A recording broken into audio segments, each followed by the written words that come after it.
Hello ಗೆಳೆಯರೆ, welcome to S speech in Kannada channel. ಈ ಒಂದು ವಿಡಿಯೋದಲ್ಲಿ ಸ್ವಾತಂತ್ರ್ಯ ದಿನಾಚರಣೆಯ ಸುಲಭ 10 ಸಾಲುಗಳು ನೋಡ್ತೋಣ.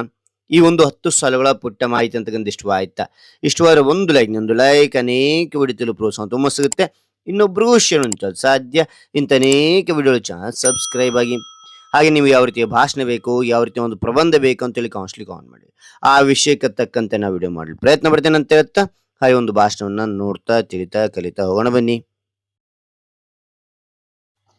ಮೊದಲನೇ ಪಾಯಿಂಟ್ ನೋಡಿ, ಸ್ವಾತಂತ್ರ್ಯ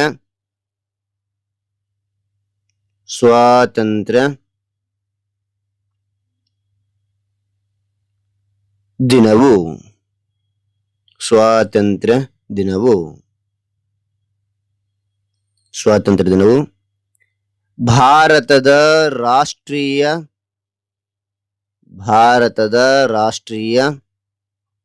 ಹಬ್ಬವಾಗಿದೆ. ಮತ್ತು ನೋಡಿ, ಸ್ವಾತಂತ್ರ್ಯ ದಿನವು ಭಾರತದ ರಾಷ್ಟ್ರೀಯ ಹಬ್ಬವಾಗಿದೆ. ಅದಾದ ನಂತರ ಪ್ರತಿ ವರ್ಷ, ಎರಡನೇ ಪಾಯಿಂಟ್ ನೋಡಿ, ಪ್ರತಿ ವರ್ಷ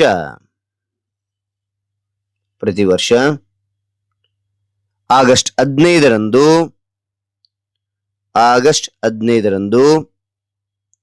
ಸ್ವಾತಂತ್ರ್ಯ ದಿನ ಆಚರಿಸುತ್ತೇವೆ. ಪ್ರತಿ ವರ್ಷ ಆಗಸ್ಟ್ 15ರಂದು ಸ್ವಾತಂತ್ರ್ಯ ದಿನ ಆಚರಿಸುತ್ತೇವೆ. ಓಕೆ.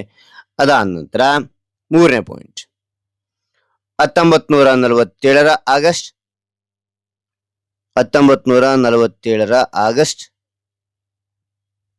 15ರಂದು ಭಾರತಕ್ಕೆ ಸ್ವಾತಂತ್ರ್ಯ ದೊರಕಿತು. ಮತ್ತು ನೋಡಿ, 1947ರ ಆಗಸ್ಟ್ 15ರಂದು ಭಾರತಕ್ಕೆ ಸ್ವಾತಂತ್ರ್ಯ ದೊರಕಿತು. ಓಕೆನಾ. ನಂತರ ನಾಲ್ಕನೇ ಪಾಯಿಂಟ್, ಈ ದಿನ ನಾವು ಸ್ವಾತಂತ್ರ್ಯ ಹೋರಾಟಗಾರರನ್ನು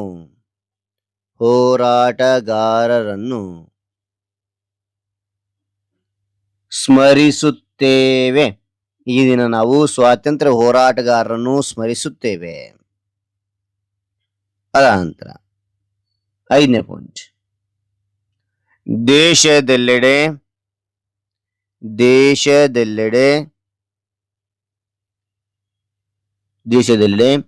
ಧ್ವಜಾರೋಹಣ ಮಾಡುತ್ತಾರೆ. ದೇಶದೆಲ್ಲೆಡೆ ಧ್ವಜಾರೋಹಣ ಮಾಡುತ್ತಾರೆ. ಅಂತ ಆರನೇ ಪಾಯಿಂಟ್. ನಂತರ ರಾಷ್ಟ್ರಗೀತೆಯನ್ನು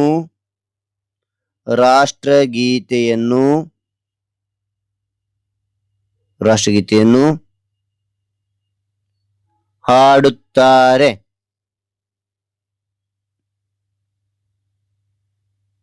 ಓಕೆನಾ. ಅದ ನಂತರ ಏಳನೇ ಪಾಯಿಂಟ್, ಇಂದು ದೆಹಲಿಯ ಕೆಂಪುಕೋಟೆಯಲ್ಲಿ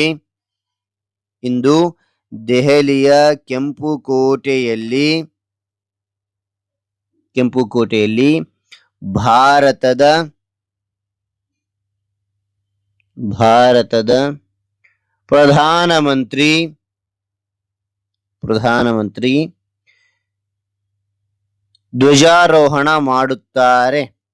ಧ್ವಜಾರೋಹಣ ಮಾಡುತ್ತಾರೆ.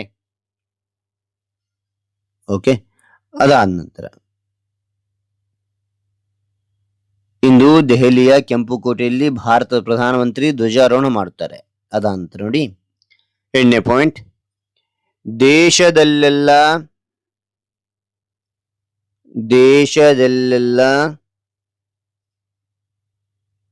ದೇಶಭಕ್ತಿ ಕಾರ್ಯಕ್ರಮಗಳನ್ನು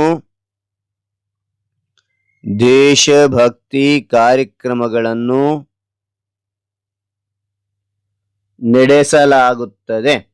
ಓಕೆನಾ. ಅದ ನಂತರ 9ನೇ ಪಾಯಿಂಟ್, ನಾವು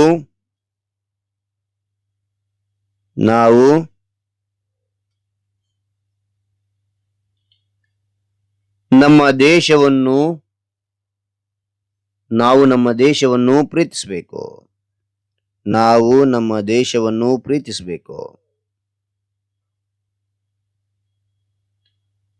ನಾವು ನಮ್ಮ ದೇಶವನ್ನು ಪ್ರೀತಿಸಬೇಕು. ಆಯ್ತಾ? 10ನೇ ಪಾಯಿಂಟ್ ನೋಡಿ. ಸ್ವಾತಂತ್ರ್ಯ ದಿನವು ನಮಗೆ ಏಕತೆ ಮತ್ತು ದೇಶ ಪ್ರೇಮವನ್ನು ಸ್ವಾತಂತ್ರ್ಯ ದಿನವು ನಮಗೆ ಏಕತೆ ಮತ್ತು ದೇಶ ಪ್ರೇಮವನ್ನು ಕಲಿಸುತ್ತವೆ. ಓಕೆನಾ? ಕಲಿಸುತ್ತವೆ. ಹಾಗಾದ್ರೆ ಈ ಒಂದು ಮಾಹಿತಿ ಅಂತಕ್ಕಂಥ ಇಷ್ಟವಾದ್ರೆ ಒಂದು ಲೈಕ್ ಅನೇಕ ವಿಡಿಯೋ ತಿಳಿದು ಪ್ರೋತ್ಸಾಹ ತುಂಬ ಸಿಗುತ್ತೆ. ಇನ್ನೊಬ್ರಿಗೂ ಶೇರ್ ಹಂಚಲು ಸಾಧ್ಯ. ಇಂಥ ಅನೇಕ ವಿಡಿಯೋ ಚಾನಲ್ ಸಬ್ಸ್ಕ್ರೈಬ್ ಆಗಿ ಮತ್ತೊಂದು ಹೊಸ ವಿಷಯದೊಂದಿಗೆ ಮತ್ತೊಂದು ಹೊಸ ವಿಡಿಯೋದಿಂದ ಭೇಟಿ ಆಗ್ತೇನೆ. Thank you for watching. Bye ಮಕ್ಕಳೇ.